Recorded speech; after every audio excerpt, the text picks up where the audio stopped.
The bustling airport terminal hums with life as Lena and Amara step through the automatic doors. Lena holds tightly to her daughter's hand, her grip firm but gentle. Amara skips ahead a few paces, her small suitcase trailing noisily behind her. "Mommy, look. That plane is huge. Do you think ours will be just as big?"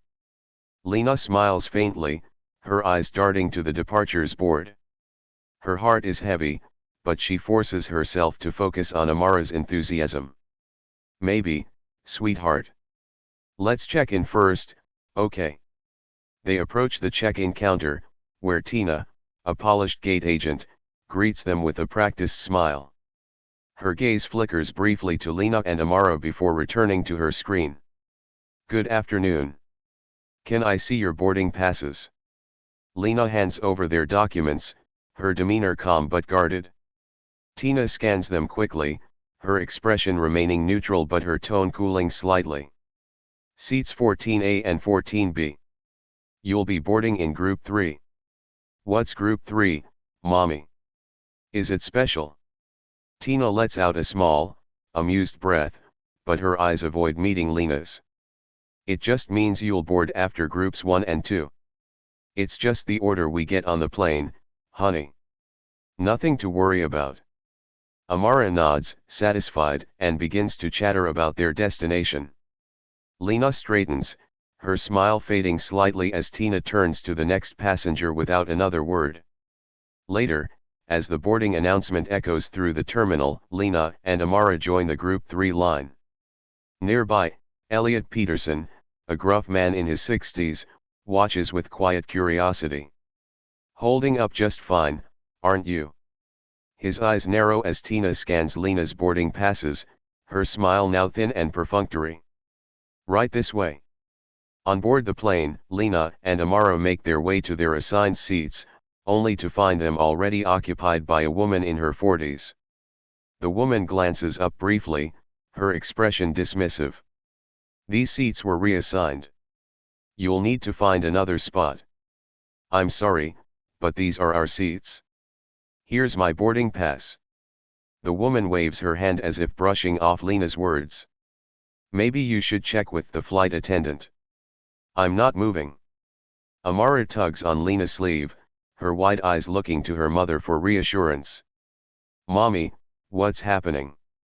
Lena steadies herself, drawing in a deep breath before addressing Tina, who is now approaching. "Excuse me, but there seems to be a mistake. These are our seats."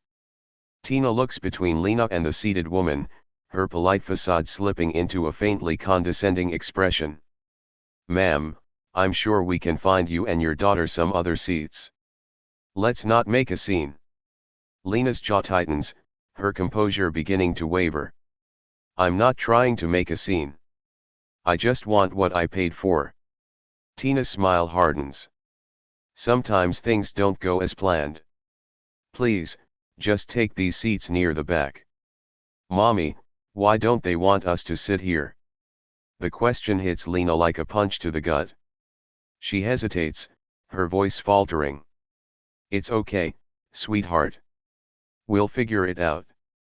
A few rows away, Elliot observes the interaction, his expression darkening. He reaches into his pocket and pulls out his phone, subtly beginning to record. This isn't right. The tension lingers in the air as Lena takes a deep breath, forcing herself to remain composed. She glances down at Amara, whose questioning gaze mirrors her own inner turmoil. "We'll take the seats." But this isn't over. As they move to the back of the plane, Elliot watches them go, his hand tightening around his phone. Not by a long shot. Lena forces a smile as she kneels to meet Amara's eyes. Her daughter's excitement has dimmed, replaced by confusion as the voices around them rise. "Everything's okay, sweetheart. Let's just follow what they're asking." "But, Mommy, there are seats. Why can't we sit there?" Lena pauses, her breath catching in her throat. She brushes a loose strand of hair from Amara's face, her composure masking the sting of humiliation. "Sometimes people make mistakes. It's not fair, but we'll be fine. I promise. Tina, standing a few steps away, gestures dismissively toward the back of the plane. Ma'am, there are seats available by the restroom. It's the best we can do right now. Please, let's not hold up the boarding process. Lena clenches her fists at her sides, fighting the urge to speak up. The tension in her chest tightens as she glances at Amara, who looks up at her with wide, innocent eyes. Lena, to Tina, trying to steady her voice. I paid for those seats. I just want what's fair. Tina raises an eyebrow, her expression hardening. Fair? Ma'am, this isn't about fairness. It's about keeping things moving. You can take those seats, or we'll have to remove you from the flight. The words land like a slap. Lena's mind races as memories flood in moments from her past where her voice was silenced. Flashback, Lena sits in a dimly lit conference room, surrounded by colleagues. We just don't think this is the right role for you. Maybe something less forward-facing. It didn't matter how hard I worked. They never saw me. Not really. Back in the present, Lena blinks away the memory, her grip on Amara's hand tightening. Mommy, let's just go. Please. Lena exhales shakily, nodding. We'll take the seats. Tina's satisfied smirk barely hides her impatience as she steps aside. Thank you for cooperating. As Lena and Amara walk to the back, they pass passengers who avert their gazes, unwilling to meet Lena's eyes. Maria Lopez, seated a few rows away, frowns. She watches Tina exchange a hushed laugh with the woman occupying Lena's seat. Unbelievable. Elliot, seated across the aisle, catches the interaction. He leans forward slightly, his brow furrowed in suspicion. So, that's how it is. As Lena settles into the cramped seat near the restroom, Amara leans against her shoulder. Did we do something wrong, Mommy? Lena swallows hard, her throat dry. No, baby. We didn't do anything wrong. Amara nods but stays quiet, her usual bubbly energy subdued. The silence between them feels heavy, a reflection of Lena's own internal turmoil. At the front of the cabin, Maria rises from her seat. Excuse me. I saw what happened, and it's not right. Tina, startled, turns to face her. Ma'am, please sit down. This doesn't concern you. Maria crosses her arms, her voice unwavering. It does concern me. It concerns all of us. That woman paid for her seats, and you treated her like she didn't belong here. Murmurs ripple through the cabin as passengers begin to take notice. Tina's tone turns defensive, her facade cracking. Please stop making everything about race. We're just following protocol. Lena, overhearing this, feels a surge of anger and hurt. She opens her mouth to respond but stops, her gaze dropping to Amara. Elliot leans toward Maria, speaking in a low voice. Thank you for speaking up. We can't let this slide. Let's figure something out. Maria nods, her expression determined.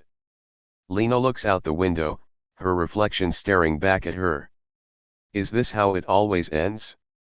Swallowing the pain, staying silent for the sake of peace. She glances down at Amara, her daughter's small hand resting on her arm. No. Not this time. Elliot rises from his seat, walking purposefully toward Tina, who stands near the front of the cabin. The tension in the air is palpable as he holds up his phone, its screen glowing faintly. Excuse me. I think you should take a look at this. Tina turns to face him, her brows knitting together. Sir, I'm handling this situation. Please return to your seat. Elliot remains steady, his voice unwavering. This isn't just about a misunderstanding. I recorded everything, the dismissal, the way you spoke to her, and how you laughed with that passenger after she was moved to the back. The murmurs of passengers grow louder as heads turn toward the confrontation. Elliot, raising his voice slightly. People like you count on silence to get away with this. But not today. A ripple of agreement moves through the cabin as other passengers begin to speak up. I saw it too. She paid for those seats. The way you treated her was wrong. Yeah, it's not right. We all saw what happened. Maria stands again, her voice steady and resolute. She was calm and polite, but you dismissed her like she didn't matter. Why? Because it was easier to side with someone who looked like you. Tina's composure begins to crack as the voices around her grow louder. That's not what this is about. I was just trying to keep things organized. Organized? By humiliating a mother in front of her child. The weight of the accusations presses down on Tina, and her face flushes. Lena rises from her seat at the back, her hands trembling but her chin lifted. Amara clings to her side, watching her mother with wide, anxious eyes. This isn't about a seat. It's about respect. The cabin grows quiet as all eyes turn to her. Lena takes a deep breath, gathering her strength. I've spent my whole life being told to stay quiet. To not make waves. But staying silent hasn't made things better, it's only made it easier for people to treat me like I don't matter. Her gaze sweeps across the passengers, her voice gaining strength. I didn't just pay for those seats. I paid for the right to be treated like everyone else on this plane with dignity. The supervisor arrives, clipboard in hand, their expression neutral but wary. What's going on here? Elliot steps forward, his phone still in hand.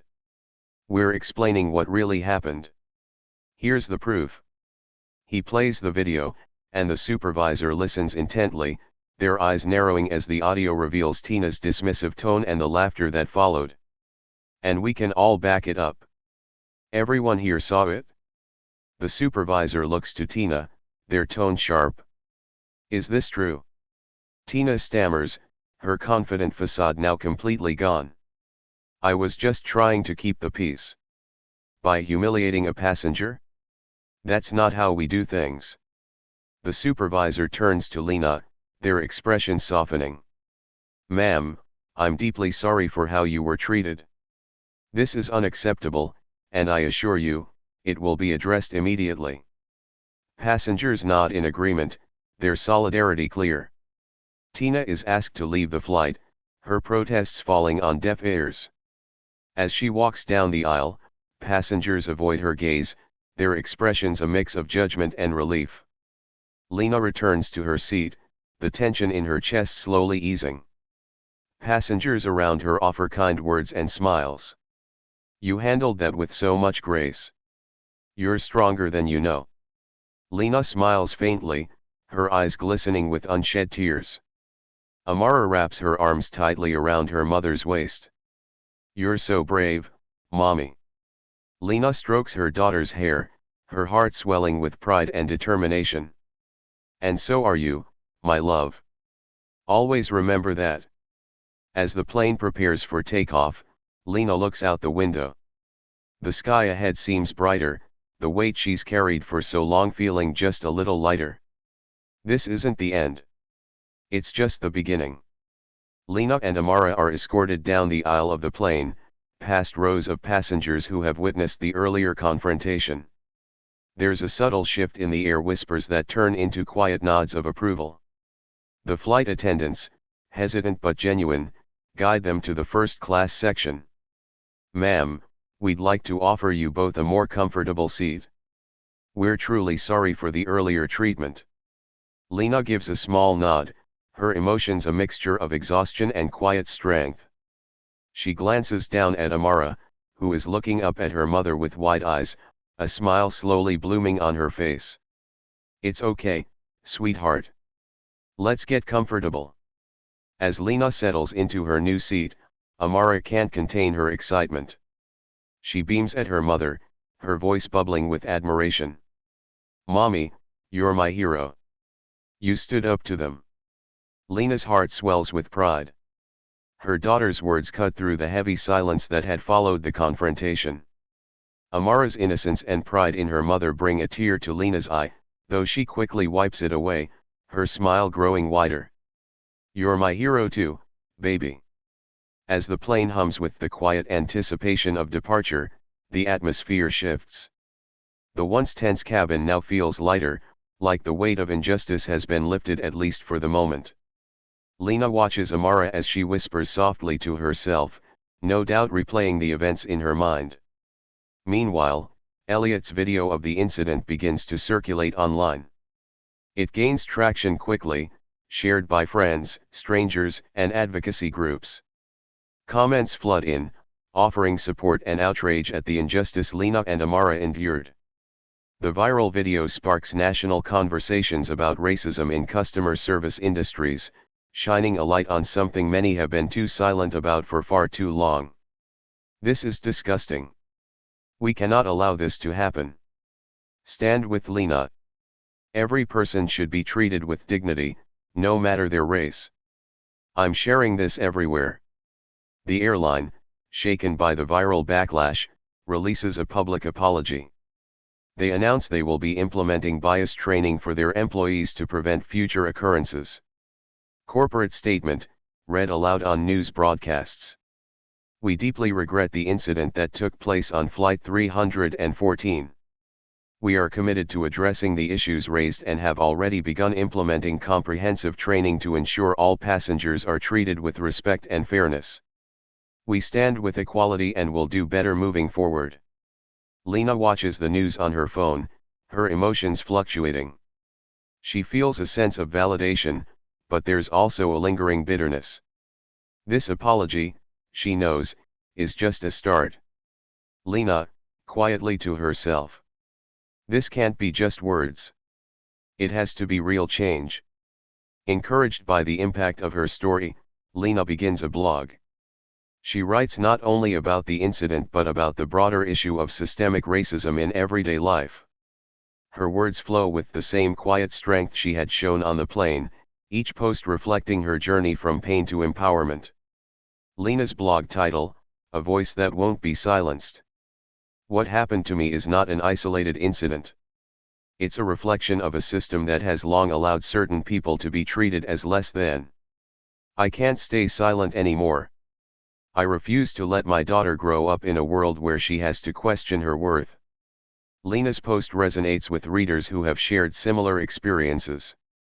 Some leave comments detailing their own stories, while others thank her for giving them the courage to speak up. I've been in Lena's shoes. Her bravery is the reason I'm sharing my story today. Thank you, Lena. I needed to hear this.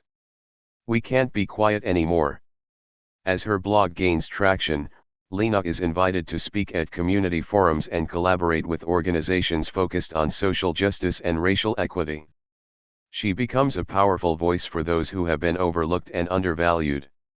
Her personal pain transforms into a mission for change, and she uses her platform to advocate for those who, like her, have been marginalized.